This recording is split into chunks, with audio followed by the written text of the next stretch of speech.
एक दिन राजा भोज महल के बाहर चहलकदमी कर रहा था। साथ में उसका वज़ीर भी था। बादशाह ने देखा कि सामने कुछ ऊँट जा रहे हैं और उन पर सामान भी लदा हुआ है। बादशाह ने वज़ीर से पूछा कि ये ऊँट कहाँ जा रहे हैं। वज़ीर बादशाह के अचानक से सवाल पूछने पर परेशान हो गया कि बादशाह को क्या जवाब दे। फिर उसके जहन में एक ख्याल आया। उसने कहा, बादशाह सलामत, इन ऊँटों पर चिलत्तर लदे हुए हैं और ये मलका आलिया ने अपनी बहन के पास भेजे हैं, राजा इंद्र के महल में। तो अपनी बहन के यहाँ भेज दिए। अगले दिन वो महल में मलका को कहने लगा, मलिका, तुमने मुझे कोई चिलत्तर नहीं दिखाया और सारे अपनी बहन के पास भेज दिए।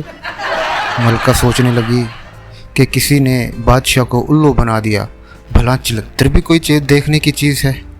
वो कहने लगी, बादशाह सलामत, मैंने वो चिलत्तर अब अपनी बहन के पास भेज दिए हैं। मेरे पास होते तो मैं दिखाती। अगर आप चिलत्तर देखना चाहते हैं तो वहाँ आप देख लें, लेकिन महल के पिछवाड़े से जाना, वरना राजा इंद्र सोचेगा कि कैसा बादशाह है जो चिलत्तर देखने के लिए आ गया है। अगले दिन बादशाह सलामत भेष बदलकर राजा इंद्र के महल की तरफ चला गया। जब वो महल के पीछे पहुंचा तो उसके हालात बुरे हो चुके थे। पसीने से शराबोर हो चुका था, मट्टी से लिबास सारा अट चुका था। तो बादशाह ने देखा कि महल के पिछली तरफ एक सीढ़ी लगी हुई है। बादशाह सीढ़ी पर चढ़ गया और ऊपर महल की छत पर पहुंच गया। आगे देखता है तो उसकी साली यानी राजा इंद्र की मलिका वहाँ पर खड़ी है। उसको देखते ही कहने लगी, राजा, तुम यहाँ कैसे, और रात के इस पहर। राजा भोज कहने लगा, साली, मैं तो वो चिलत्तर देखने आया हूँ जो तुम्हारी बहन ने तुम्हारे पास भेजे हैं और मुझे एक भी नहीं दिखाया।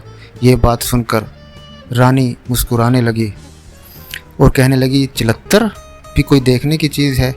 बादशाह कहने लगा कि मुझे चिलत्तर देखने हैं। रानी कहने लगी, चलो ठीक है। अच्छा, मुझे ये बताओ कि रात के इस वक्त अकेले तुम मेरे पास हो और राजा इंद्र अब ऊपर आ जाए तो वो क्या करेगा। राजा भोज कहने लगा, ज़ाहिर बात है, वो तो मेरी गर्दन उड़ा देगा, मुझे मार देगा। बस इतनी ही देर में थोड़ी सी आहट हुई तो राजा इंद्र की मलका कहने लगी, राजा देखो, आहट हुई है, मुझे लगता है राजा इंद्र ऊपर आ रहा है। ये सुनते ही राजा भोज के होश उड़ गए। कहने लगा, मुझे छुपाओ, मुझे कहीं छुपाओ। रानी कहने लगी कि वो सामने लकड़ी का बॉक्स है, उसके अंदर छुप जाओ।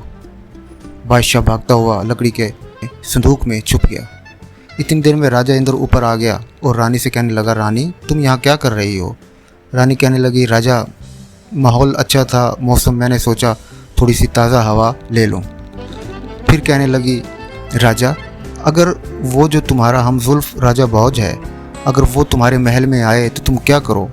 तो कहने लगा कि ज़ाहिरी बात है, वो मेरा हमजुल्फ है, दोस्त है, तो मैं उसकी बहुत खिदमत करूँगा। और फिर कहने लगी रानी कि अगर वो रात के इस टाइम महल के पीछे से मेरे पास मिलने आ जाए फिर तुम क्या करोगे।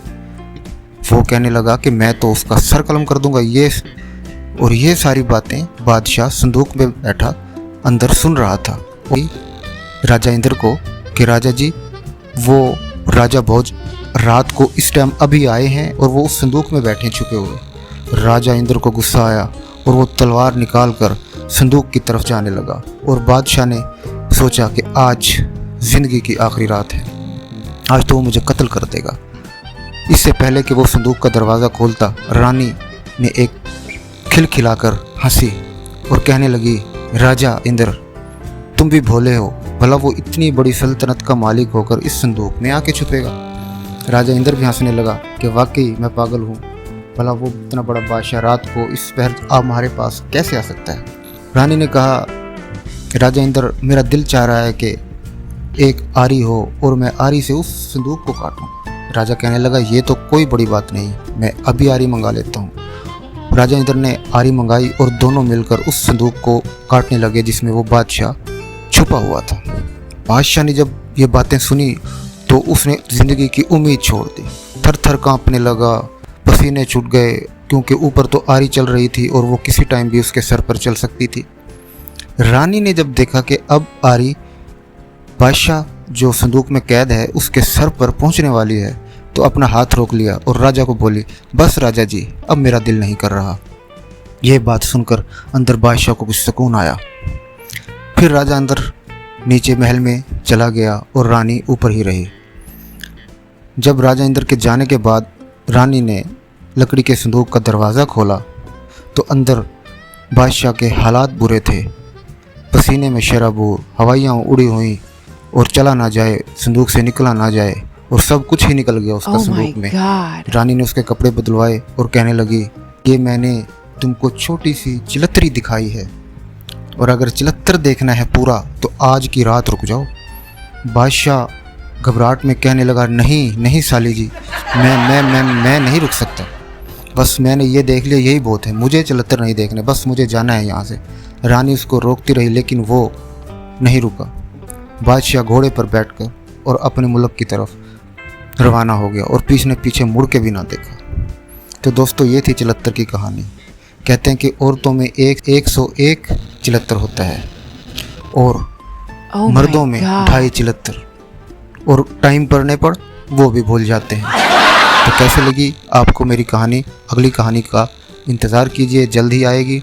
और आप मेरे चैनल को सब्सक्राइब करें और इस कहानी को अपने दोस्तों को शेयर करें और लाइक करें।